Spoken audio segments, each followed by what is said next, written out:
무기력에 빠졌을 때라는 제목으로 하나님 말씀 증거하도록 하겠습니다. 과거에 제가 그 열정적인 청년 하나를 알고 있습니다. 기억납니다. 꽤 된 얘기인데 지금 그 형제 뭐 50대가 됐을 거니까 지금은 청년이 아니죠. 옛날에 청년일 때 유학도 안 가고 영어를 되게 잘하는 형제였습니다. 지방 큰 도시 출신인데 어디서 그렇게 영어를 배웠냐 그랬더니 거기는 선교사한테 영어를 배웠다고 얘기를 합니다. 되게 영어도 잘했습니다. 그리고 대기업에 들어가서 얼마나 열심인지 중요 보직을 맡고 승승장구했습니다. 제가 그 친구들한테 물어보니까 당시에는 명문대가 되게 중요했고 유학 출신이 중요하던 시대였습니다. 근데 웬만한 명문대 출신보다 웬만한 유학파보다 훨씬 탁월한 능력을 가지고 있다. 승진에 승진을 거듭했습니다. 그런데 자신감이 지나쳤는지 대형 사고를 쳤대요. 그 회사에 어떤 뭐 미스를 해가지고 수백억 날아가는 대형 사고를 쳐서 책임지고 물러나게 되었습니다. 이후 안 보이더라고요. 어디 갔나 그랬더니 낙심, 또 두려움, 무기력에 빠져서 연락이 두절이 됐다. 한참 알아보니까 찾아갔더니 방에서 나오질 않았대요. 2달 동안. 그리고 누워만 있었다 그러고. 또 이렇게 무기력한 사람들의 특징이 뭐냐면 가보면 커튼 쳐놓고 빛이 하나도 없어요. 그래서 제가 제일 먼저 했던 게 커튼부터 쳤는데 벗겨버렸는데 빛이 들어올 때 좀 살아나는 것 같이 보이더라고요. 그러니까 아무것도 할 수 없다고 하는 얘기를 들었습니다. 손가락도 움직일 힘이 없다. 첫마디가 그거였어요. 너무 삶의 무게가 무겁다고. 두려움과 근심이 바위처럼 가슴을 누르고 있어서 숨도 못 쉬겠다고. 그러니까 완벽한 무기력 상황이었습니다. 하여튼 어찌어찌 돼서 이 형제는 제가 볼 때 새벽 기도로부터 풀기 시작했어요. 처음에 새벽 기도 나오기 쉽지 않은데 어떻게 그때부터 풀리기 시작해서 다시 일어나게 되었다라는 것입니다. 제가 그때 느꼈던 게 뭐냐, 무기력의 무서움이 뭔지. 저렇게 의욕이 있는 사람도 무기력에 빠지니까 완전히 거의 산 송장이 돼버리는구나. 그런 걸 깨닫게 됐다는 것입니다. 오늘 배경이 무기력입니다. 1절을 보니까 고레스 제3년에 벌어진 일이라 그러죠. 여러분 역사에서 아다시피 고레스 원년 1년에 이스라엘 백성들을 고향으로 돌아가 그랬다는 거예요. 그러니까 바벨론에서 귀환이 이루어지기 시작한 때입니다. 그러니까 귀환이 된 지 3년쯤 되던 때 그런 거죠. 이제 고향으로 돌아가 그럴 때 이스라엘 백성들의 마음이 어떻겠습니까? 기쁨과 감격. 이제 드디어 하나님의 약속이 이루어지는구나. 대단했겠죠. 그래서 100만 명 정도가 끌려갔는데 대충 1, 2, 3차에 걸쳐서 한 5만 명 정도가 돌아오게 되었습니다. 그런데 돌아왔더니 이게 뭐 탄탄대로가 아니잖아요. 여러분 에스라서, 느헤미야 이런 걸 읽어보면 알겠지만 오자마자 가난이 엄습합니다.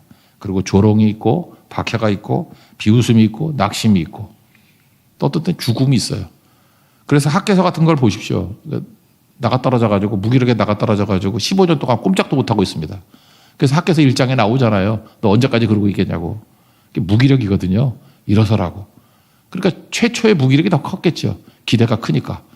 스탁데일 신드롬 얘기했잖아요. 이 희망 고문. 희망이 너무 크면은 낙심도 그만큼 크게 되었다는 것입니다. 그래서 1절 상황이 우리에게 보여주는 것은 희망을 안고 돌아갔는데 아무것도 달라진 것이 없는 더 심해진 무기력감에 빠지게 되었다. 이건 유대에 간 백성도 그렇고 그 소식을 기다리고 있는 바벨론에 있는 백성들도 똑같았다는 것입니다. 이런 걸 뭐라 그러죠? 집단 무기력. 혹시 우리도 이렇게 무기력이 전염이 돼서 집단 무기력에 빠져 있는 사람이 있습니까? 이거 어떻게 푸냐는 거예요. 한 사람의 기도로 풀었습니다. 이때 다니엘의 나이가 80세가 넘었는데 다니엘이 역시 기도의 사람이에요. 80세 넘어서 그때 다시 기도하기 시작한 거예요. 이 무기력에서 우리가 어떻게 벗어날 수 있겠습니까? 그래서 환상을 본 거죠. 제가 지난주부터 계속 말씀을 드리지만 하나님께서 우리를 선택하시고 예정하셨다 그랬죠. 선택이 뭐라 그랬습니까? 하나님의 뜻, 목적을 이루는 거. 그게 선택이라고요. 그 선택의 그 어떤 도구로서, 과정으로서 우리 기도를 찾고 계신다 그랬죠. 하나님이 성취를 하실 때, 약속을 성취하실 때 우리 기도를 들으시고 기도에 응답하는 형식으로 성취하신다 그랬잖아요. 그러니까 기도도 하나님의 선택과 예정에 포함되어 있다고. 우리 숙명론이 아니라고 뭐 여러 번 강조를 했습니다. 마찬가지입니다. 하나님 백성들이 가나안 땅에 다시 돌아가게 되고 유대로 돌아가게 되고 거기서 성전 짓고 일어서는 게 하나님의 뜻입니다. 근데 어려움이 있잖아요. 이때 하나님이 이걸 회복하기 위해서 기도를 찾고 계셨다고요. 여기저기 기도하는 사람이 누가 있나? 그럴 때 누가 기도하고 있어요? 80세 넘은 다니엘이 21일 동안, 이걸 세일의 기도라 그러는데 21일 동안 기도했다는 것입니다. 금식하며 기도했죠. 근데 완전 금식은 아닌 것 같아요. 2절 보니까 세일의 동안 슬퍼하며 기도했다는 거죠. 3절 세일의가 차이까지 좋은 떡 안 먹고 고기 포도주 안 먹고 기름 안 바르고 이런 걸 절식이라 그러나? 그러니까 좋은 떡은 안 먹었지만 나쁜 떡은 먹었겠지. 그죠? 고기는 안 먹었겠지만 뭐 두부는 먹었겠지. 포도주는 안 마셨겠지만 생수 먹었고 뭐 이런 정도. 그죠? 절식이라 그래야 되나? 연세 드신 분들 보면 그래요. 밥심으로 산다 그런 얘기가 있거든요. 나이 들어서 굶으면 더 힘듭니다. 젊었을 때 금식보다 나이 들어서 금식할 때 훨씬 힘들어요. 건강 그러는데 다니엘은 자기 건강 생각 안 하고 하나님의 일부터 시작했잖아요. 그랬더니 마태복음 6장 33절 나오잖아요. 너희는 먼저 하나님 나라와 의를 구하라. 더해준다고. 저희 나이 들어서도 꼭 필요합니다. 실제로 몸이 아프잖아요. 그럴 때 너무 건강 그러지 말고 그 사명 위해서 너희는 먼저 하나님의 일을 뛰면은 참 묘해요. 이 건강이 회복이 되더라고. 역순으로 생각하십시오. 이거는 젊었을 때도 마찬가지지만 나이 드신 분들도 마찬가지예요. 너희는 먼저 푸는 게 중요하다는 것입니다. 80세 노후를 이끌고 기도합니다. 그랬더니 하나님께서 이제 무기력에서 벗어날 수 있는 힘과 능력을 주시더라. 그런 얘기예요. 기도의 결과 두 가지입니다. 하나는 하나님의 임재가 있었고 두 번째는 주의 만지심이 있었어요. 우리도 마찬가지입니다. 예수님도 그렇잖아요. 어떤 문제가 있을 때 기도했을 때 예수님이 찾아가셨잖아요. 그 임재죠. 그 예수님이 하신 일이 뭡니까? 만지셨잖아요. 로이스 권사에서 지난 주일 저녁에 불렀던 찬양이 뭐 주의 옷자락이던데 만지면 되잖아요. 만져주시면. 그건 내가 만진 거지만 주님이 만져주시면 다 치유가 되겠죠. 임재와 만지심. 임재와 주의 손이 만지심. 그런 결과가 나타나서 다시 일어서게 되었다. 오늘 그 이야기입니다. 먼저 다니엘이 기도했더니 기도하는 곳에 가장 큰 게 임재예요. 주의 임재가 있게 되었다는 거죠. 임재 체험을 한 거죠. 4절, 5절, 6절이 임재 체험인데 눈을 들어 5절 보니까 그 예수님이죠. 구약에 나타난 예수님이에요. 이게 딱 보면 세마포 옷을 입었고 순금 띠를 띠었고 5절 보니까 상상이 가요. 그림 한번 그려보세요. 몸은 황옥 같고 얼굴은 번갯빛, 눈은 횃불, 팔과 발은 빛난 놋, 말소리는 무리의 소리, 그 요한계시록 같은 데는 많은 물소리 같다. 뭐 그런 얘기를 했어요. 내가 볼 때 정신 나갔어. 이걸 또 그림을 그린 사람이 있어. 그때 예수님을 안 보여요. 괴물로 보이지. 생각해서 눈이 횃불 같고 그래서 눈에 또 횃불 두 개를 꽂아놨더라고. 아유, 나 진짜 한심해서. 이건 무슨 뜻이냐 하면요. 형상을 표현한 게 아니라 예수님의 속성을 표현한 거라고. 그러니까 이걸 잘 알아야 돼요. 이게 성경에 묘사된 게 속성, 성품을 표현한 거지. 이게 형상이라 그래서 그림을 그리면 이것도 이쪽에 우상이지. 이게 무슨니까 예수님은 영광이 있고 거룩이 있고 순수함이 있고 강력함이 있습니다. 그죠? 노새같이. 뭐 그런 의미죠. 예수님의 속성이죠. 예수님 최고로 강력하고 순결하신 분입니다. 뭐 이런 뜻으로 받아들여야 되겠죠. 이거 비슷한 게 에스겔서에도 나오죠. 에스겔서 1장 27절, 28절 보니까 뭐 거기 뭐가 나오죠. 대충 읽어보면은 뭐 단새 같다 예수님이. 그 다음에 뭐 사방에서 광채가 나고 그 다음에 광채의 모양은 뭐 무지개 같고 뭐 이런 얘기를 해요. 근데 거기에 해석이 잘 돼 있어. 에스겔서 1장 28절. 여호와의 영광의 형상의 모양이라. 그러니까 영광의 형상의 모양이지 실제로 눈에 보이는 모양이 아니라는 거죠. 그게 속성으로 이걸 바라봐야 된다라는 것입니다. 그러니까 제일 잘 아는 게 요한계시록 1장에 나오는 거죠. 요한이 본 인자 같은 이의 모습이 뭐죠? 발에 끌리는 옷 입고 가슴에 금띠를 띠고 그 다음에 뭐 양털 같은 옷 입고 눈이 불꽃 같고 그러니까 눈은 횃불이다 불꽃이다. 그러니까 예수님의 그 환상을 본 사람은 다 눈은 불꽃이래 횃불이래. 천국 가서 보면 예수님이 뭐 이글이글 타오를 거예요. 그죠? 횃불. 발은 빛난 주석 같고 그러니까 뭐 이게 강력함 그런 거죠. 음성은 많은 물소리 같고 그러니까 결국은 같은 걸 바라보고 이렇게 약간 좀 다르게 표현할 수 있죠. 같은 걸 바라보고 횃불이나 불꽃이나 뭐 그게 그거지 뭐 타오르는가 봐. 똑같은 게 없으니까. 그래서 에스겔도 1장에서 묘사했고 요한계시록에서 요한도 묘사했고 또 여기 나오는 다니엘서 10장에도 묘사된 것은 구약에 나타난 예수님이죠. 예수님. 그러니까 기도하는 사람에게는 예수님의 임재가 있다는 것입니다. 이사야도 그랬죠. 이사야도 뭐 예배 드릴 때 임재를 받잖아요. 이사야 6장에 다 공통점이 그거라는 것입니다. 주님이 임재하시면 그죠? 우리가 뒤집힌다는 거예요. 얼마나 놀랐는지 그 이사야 막 쪼는 거 봤죠? 뭐 화로도 나요, 뭐 망하기도 했다, 뭐 하나님 만났다고. 똑같은 일이 여기도 벌어지죠. 7, 8, 9절인데 특별히 8절 내 몸에 힘이 빠졌대요. 그리고 썩은 듯 했대. 아름아버지 별에서 썩은 듯. 나의 힘이 다 없어졌구나. 그리고 얼굴을 땅에 대고 9절 잠들어 버렸어요. 기절해 버렸다. 이게 맞는 얘기죠. 저는 진짜 그런 걸 봤습니다. 진짜 하나님의 임재를 막 임했던 예배 제가 몇 차례 경험이 있는데 저는 하다못해 전도사 생활할 때 초등학교 4학년, 5학년, 6학년 애들 맡았었거든요. 근데 그때 하나님의 임재를 체험했어요. 그 어린아이들 중에 한 3분의 1이 기절했어요. 그러니까 다 나가 떨어졌고 떠들던 놈들이 다 기절해서 거기서 목사 엄청 나왔어. 그 애들 막 일어나고 대군이 걔도 목사고 뭐 이렇게 다 일어났어요. 막 김대군 뭐 그렇게 생각하거든. 막 넘어졌던 애들. 넘어진 정도가 아니라 막 기절했다니까 다 뻗어가지고 그러고 난 다음에 되살아나고 그때부터 부흥이 일어났죠. 그런 것들이죠. 그러니까 하나님 임재 체험이라는 게 엄청난 거죠. 여러분들도 우리 삶 속에 임재를 체험하는 그 예수님 체험이 있기를 원합니다. 그때부터 부흥이 일어나고요. 그때부터 우리가 일어나게 돼요. 그 다음에 그때부터 반전의 역전이 나타나기 시작한다는 것입니다. 오늘도 이 예배 시간에 주님의 임재를 체험하고 여러분 한 사람 한 사람을 만져주는 은혜의 역사가 있기를 축원합니다. 그리고 임재 있고 난 다음 한 게 뭐냐? 만지심이에요. 오늘 핵심이 이건데 여기 만졌다라고 하는 게 세 군데가 나오거든요. 세 군데. 그러니까 만지시면 예수님이 임재하시고 만져주시면 어떤 일들이 벌어지느냐 하는 거죠. 첫 번째 우리의 낙심했던 마음에서 일어나요. 이렇게 우울증, 뭐 무기력감에서 일어나게 된다라고요. 10절, 11절인데 먼저 10절 보세요. 한 손이 있어 나를 어루만지기로 주님이 만져주셨죠. 그랬더니 한 번에도 못 일어나. 너무 좌절을 해가지고 무릎과 손바닥으로 일어났다 그러니까 그런 거 있죠. 이렇게 팍 쓰러져 있다가 무릎 꿇고 손 이렇게 찢고 일어나는 거 알겠죠? 새벽에 벌떡 그게 아니고 땅 짚고 일어서고 이런 거. 투 스텝으로 아니 3스텝이네. 무릎, 손, 벌떡. 그죠? 그러니까 힘들었다 그런 걸 지금 표현하고 있습니다. 11절을 보니까 내가 내게 이런 말을 깨닫고 일어서라 그러잖아요. 쿰 하고 일어서라. 일어서게 만들었다는 것입니다. 응답이죠. 그러면서 네가 이렇게 좌절하고 힘들었던 이유가 뭐냐면 너 낙심했지. 무기력에 빠졌지. 근데 너 20일이나 기도할 동안에 내가 외면한 게 아니야. 그러면서 설명을 해주고 있는데 12절 보세요. 하나님 앞에 스스로 겸비하게 하기로 그러죠. 그러니까 기도하기 시작할 때 그래요. 겸손하게.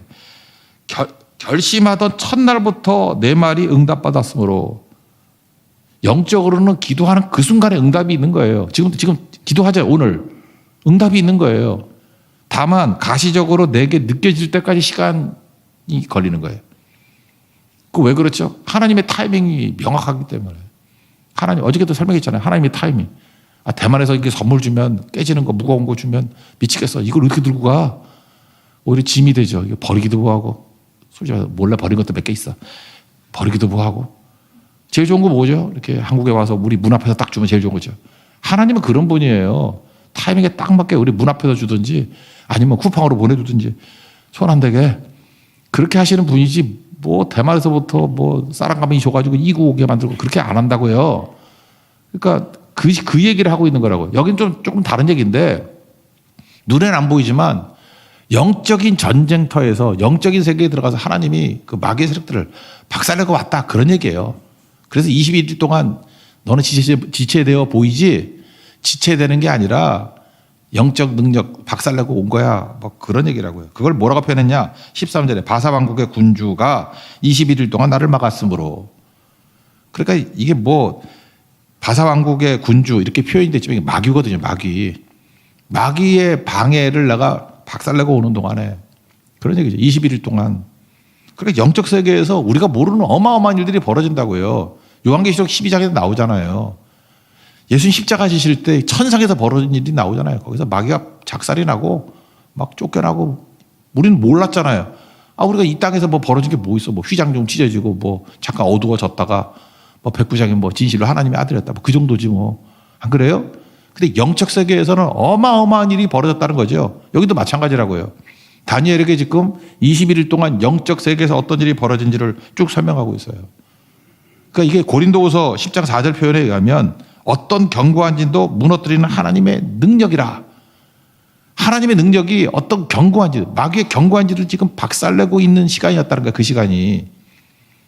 그러니까 응답이 없는 게 아니고 영적인 세계에서는 뭐 어마어마한 일들이 벌어지고 있다는 것입니다. 똑같은 일이 이런 거죠. 히스기야 왕 때 아수르 군대가 예루살렘 포위했습니다. 그때 막 기도하고 그러잖아요. 변화가 하나도 없었어. 변화가 없었나요? 영적인 세계에서 어마어마한 일이 있었다고. 어떤 일이 벌어져요? 하나님이 오셔가지고 다 죽여버린 거잖아요. 열왕기하 19장 35절. 이 밤에 여호와의 사자가 나와서 아수르 진영에서 군사 18만 5천 명을 친지라. 아침에 일찍 일어나 보니 다 송장이 되었더라.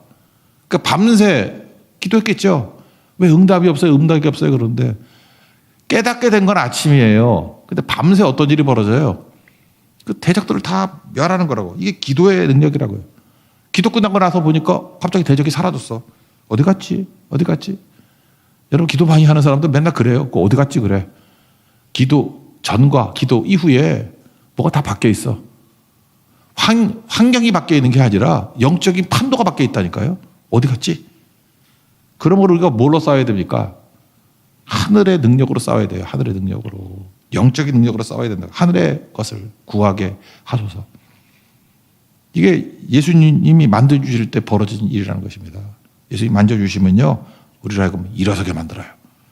일어서는 게 외형적으로만 그냥 앉았다 일어서는 게 아니라 우리 삶에 있는 모든 것들을 다 멸하고 영과 육이 다 일어설 수 있도록 만들어 주신다는 것입니다. 여러분 기도를 통해서 하나님의 임재를 체험하고 주의 만지심을 통해서 영육이 일어설 수 있는 하나님의 축복의 종되기를 축원합니다. 두 번째 만져주신 게 어디 나오냐 하면 입술이에요. 입술 만져주시면서 이거 여호수아에서 이번에 제주성경에서 살 뺐죠. 그 여리고성 덜 때 말하지 말라고. 그러니까 하나님의 말씀에 인간의 말을 섞지 말라는 거예요. 마귀가 하나님 말씀을 약화시키는 것 중에 하나가 뭐냐, 말씀 못 전하게 하는 거. 근데 그게 안 되면 뭘 하죠? 인간의 말을 막 섞는 거야. 그래서 교회에 이게 수다 저기들 있잖아요. 그 사도행전에 나오잖아. 수다한 무리. 나는 그걸 수가 많다고 느끼지 않고 수다 저기들 이렇게 생각하는데, 수다한 무리, 수다 저기들. 그 마귀의 종들이라고 다. 그래서 인간의 말을 자꾸 섞는 거예요. 헛소문, 루머, 뭐 거짓말, 과장된 말, 뭐 다 섞어가지고 입 다물어야 된다고, 입 다물어야 된다고. 그래서 뭐라고 얘기해요?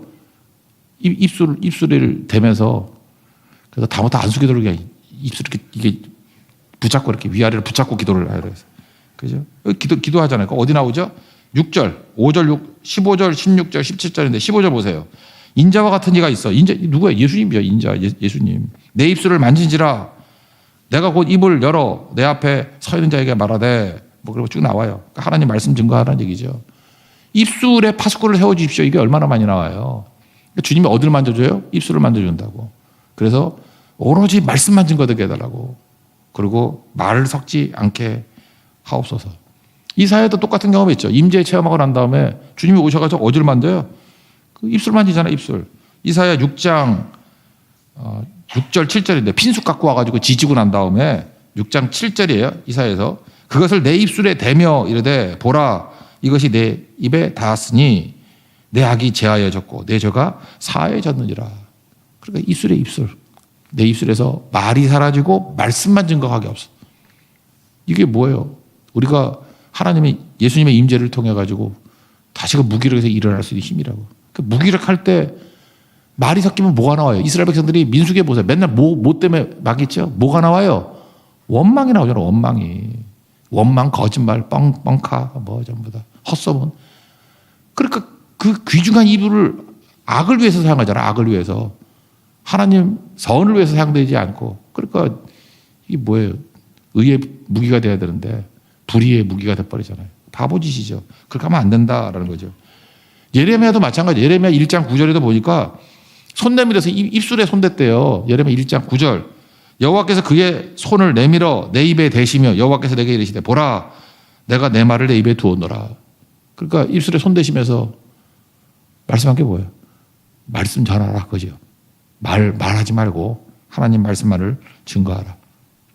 우리 교회가 하나님 말씀이 온전히 전파될 수 있도록 주님께서 우리 입술을 만져주실 때 인간의 말은 사라지고 말씀을 증거하면 여리고성 무너지게 될 것을 확신합니다. 믿습니까?